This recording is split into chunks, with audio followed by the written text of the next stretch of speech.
Welcome to Thrivecast, a production of the Flint Center for Educational Excellence. My name is Dawn Hibbard, and I will be your host. Our topic today is a continuation of our conversation on chronic school absenteeism. I have with me in the studio Tiffany Rouser, Associate Director of Gear Up to Lead. Welcome, Tiffany. Thank you for having me. As I said before, this is a continuation of the conversation that we had a while ago with the full panel, where we had 6 people talking about the chronic absenteeism problem in our schools. And it is not unique to the Flint schools by any means. This is a nationwide problem. But in that conversation, in your role as Gear Up to Lead, you were talking about resources that parents don't know that are available to them. And because that you had that unique perspective, I wanted to bring you back into the studio to have that conversation about listening to you at least tell us some of the reasons that you see that students leave school or are absent from school, and then tell us more about these resources so that any parents out there listening will know what's available to them. So let's first discuss, you had said when you take in a new student, you ask a lot of questions and you get a lot of insight to why students either don't feel comfortable in a traditional educational setting or other reasons that they might step out of school. Can you talk about that? Yes. So every student that comes to us, every young person that comes to us, the first thing that we do is an intake, and that helps us to assess their needs. Also just getting to know them and what their situation is, what has been successful for them in staying connected to school or any other resource, and maybe what's been a barrier for them. So I think when we talk about barriers to education, transportation might come up as one of the main things that people highlight, which is, I would say that's in the top 3. You know, when we look back at all the intakes that we've done, that's definitely a top 3 barrier. But you also have things like housing. Maybe a young person is, not necessarily out on the street, but they have unstable housing, meaning they're living with family members or kind of bouncing around from house to house. So that instability in their housing can be a big issue. And another thing that we see a lot in our intakes is mental health. So young people might express feeling anxious going to school. Maybe they just don't feel safe going to school. And then just a general, in their words, they feel a big lack of motivation and they don't know what to do with that. So they're coming to us because they're, maybe they've stopped going to school completely already, or they can tell, like maybe they haven't been to school often enough, as often as they should be going. So they're trying to get resources to help them before they just stop going altogether. So Gear Up works in a network called the Opportunity Youth Coalition. It's a network that we oversee, and it has 25 other service providers. Some are nonprofits, some are workforce, some are education partners. And we work together to be able to connect our young people and their families to resources. So right after we do an intake, once we find out about the young person and their family, their situation, their needs, then we can better understand what resources they might qualify for, ones that might be really helpful to them, and then we can help them through that process. You mentioned the transportation. Now, I know with the schools of choice, we have families making decisions to put their child in a school that they may not be able to walk to, Right. Obviously.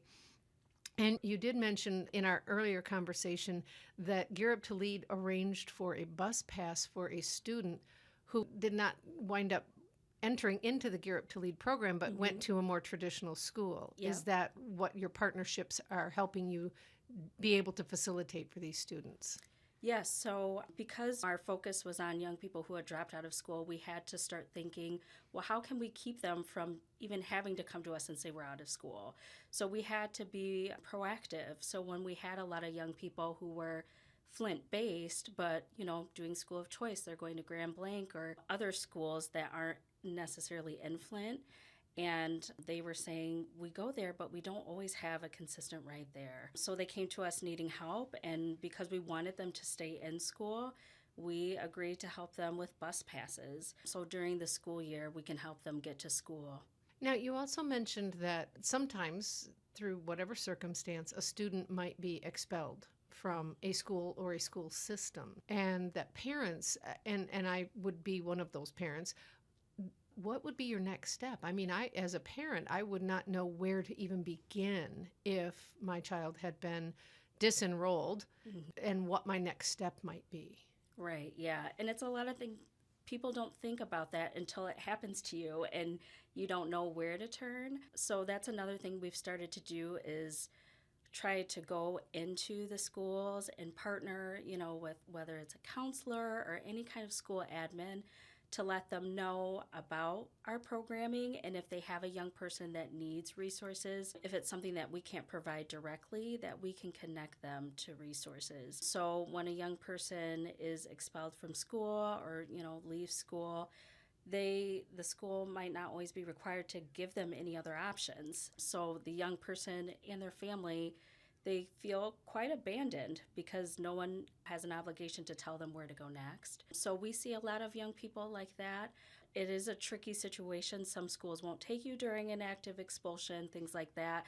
So you really do have to have a lot of options lined up and go through one until you find the right one. But I think more than anything, knowing that parents have a place to turn it's really helpful to them. So even if they do have to go through a couple options before they find the right fit, at least having someone there to go through it with them, it can be a huge comfort. Other than finding another school system or school district where to enroll your child in, what are some of the other options that parents might have? And I want to clarify, are we talking about K through 12 or are we talking mostly about high school and middle school aged?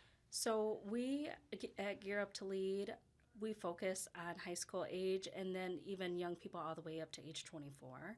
Okay. So there are options, education, like you said. There are some school districts that will, take them. There might be an online option until their expulsion period, ends, and then they can look at doing something more in person. Even if all of that fails, we do still try to connect that young person to a resource of some kind to keep them connected because we know that when a young person leaves school, the statistics of them just getting back enrolled in school, they're very, very low.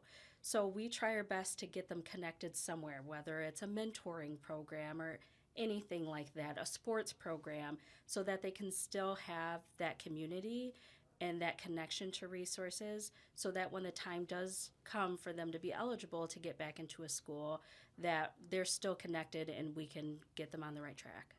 Yeah, being out of school for any length of time always makes it a challenge to get back in. Right, yeah.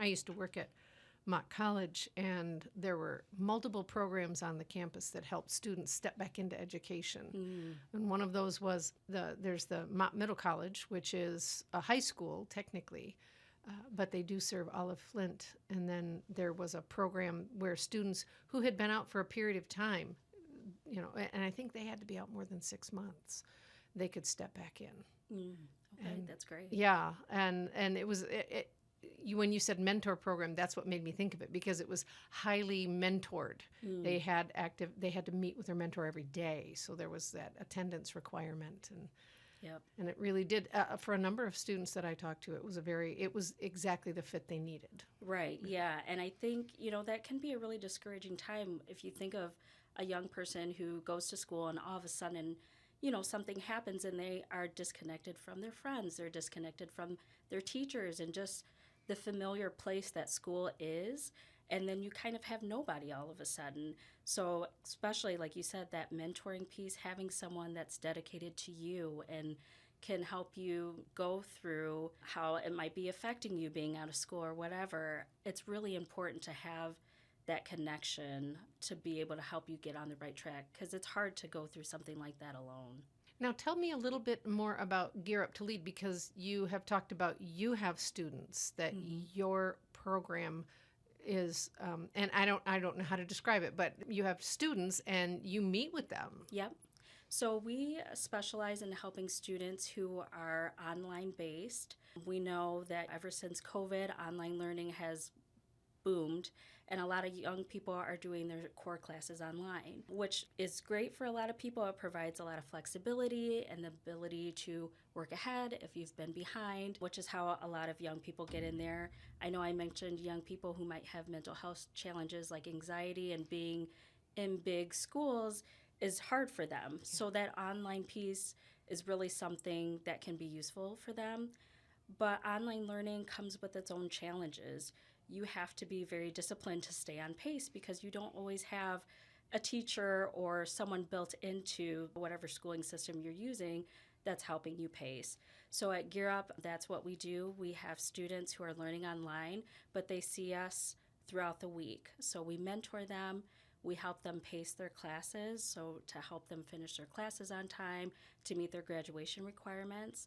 And then we also provide enrichment opportunities, so we pay for them to have monthly passes at the Y so they can get that health and fitness aspect of it, art classes through FIA and independent artists around town. So we really try to bridge the gap of the things that they're missing from being out of a traditional school. We don't want them to miss out on those things because we know that they're important. So we provide that for our students, and they still have that flexibility of learning online. What's the age range that you work with? So for our high school program, that's specifically with those virtual students, if they're in high school, it could be as young as 14 or 13, as long as they're in the ninth grade. And then we go all the way up to 20 years old. Okay. That's interesting that you have brought in the enrichments too, because that is something that does seem to tie a lot of students back to education. I think that's part of the problem that we have in the public school systems now is there's not enough of the art and music and physical education that was what kept some students coming back, really. Right. Yep. And I mean, we see that too. We have these skill classes where we go through life skills and job readiness and career exploration. So there will be times where maybe we won't see a kid in the skill class, but when we go to the Y, we'll see them at the Y. So we can meet them where they're at. We know that those are the activities that students love. And so if we've got to encourage them to work out at the Y and then sit down and do some schoolwork after that, like we want to meet them where they are. Those extracurricular things, they're very important to be able to socialize because when you're learning online, you don't have a class full of peers, right? So having those opportunities for them to play basketball together or, like I said, to do art together, that really is huge. Now, you say you have 90 students that you're serving right now. In addition to the academics and these enrichments, are you having to, with this group, are you having to provide any of the wraparound services that would help them? I mean, you spoke about transportation and housing being considerations. Yep, so we provide transportation, which is usually in the form of a bus pass for a lot of our students. The other program that we have that works right along with our high school program is our engagement center, which is a resource center. So we serve our 90 students and we're open to the community as well. So anyone can walk in and say, I have a young person that needs whatever resource, if it's a mental health resource, if it's a housing resource. That's when we really tap our partners in the Opportunity Youth Coalition to be able to refer our young people there. So that's really helpful because there are things that maybe we don't provide in-house, but we don't have to send them out, on their own. We can call our partners and get them a soft handoff. So the young person doesn't have to sift through all of those resources by themselves. Do you have data yet on your graduation rates? We have some. So we have seen an increase in our graduates, and I think when you look at the data, we talked earlier about people who have stopped going to school. When they get back into school, the chances of them getting back in school are low. So the fact that we can have young people who have stopped going to school not only get back into school, but then graduate is huge. So our numbers might not seem big to someone who's looking at a big school district, but when you really look at each family who has a young person that's graduating, we hear every year, we never thought our young person could graduate. And so that's huge to us. We do have an increase of graduates and a lot of young people who come to us They are behind in their schooling, so they're trying to get caught back up. But yeah, I think looking at each one of our young people and the challenges that they've overcome to get to that graduation, and just seeing like the joy in them because they didn't think they could, us being able to just come around them and say, no, you can, and we're going to stick with you as long as it takes. We're going to stick with you, and then they succeed in that, so we're really proud of that. Do you have any stories about students who've gone on to higher ed or career training? Yeah, so a big part of Gear Up's program is career exploration. We're meeting with our seniors right now to go over things, everything from FAFSA to what career training opportunities can they roll into this summer right after they graduate to keep that momentum. So we have a huge focus on that. And one of the things that we launched, I think it was maybe last year, was an internship program where we partnered with small minority businesses in the Flint area to place interns who were looking for job experience. And we were able to cover the cost of that through a grant so that the business didn't have to put any funds into that. We were able to cover that, train the young people, and they stayed in that internship for 10 weeks. So we have a young person right now graduated last year. Before he graduated, he was able to do this internship actually with Wayne the Barber down the street here in Flint. And he loved it so much, he decided that's what he wanted his career to be. So we were able to help him now go into the training to become a barber. So being able to see him all the way from student to someone who's pursuing something really post-secondary has been huge, because he's another one, if he was here, he would say, I didn't think I could do that.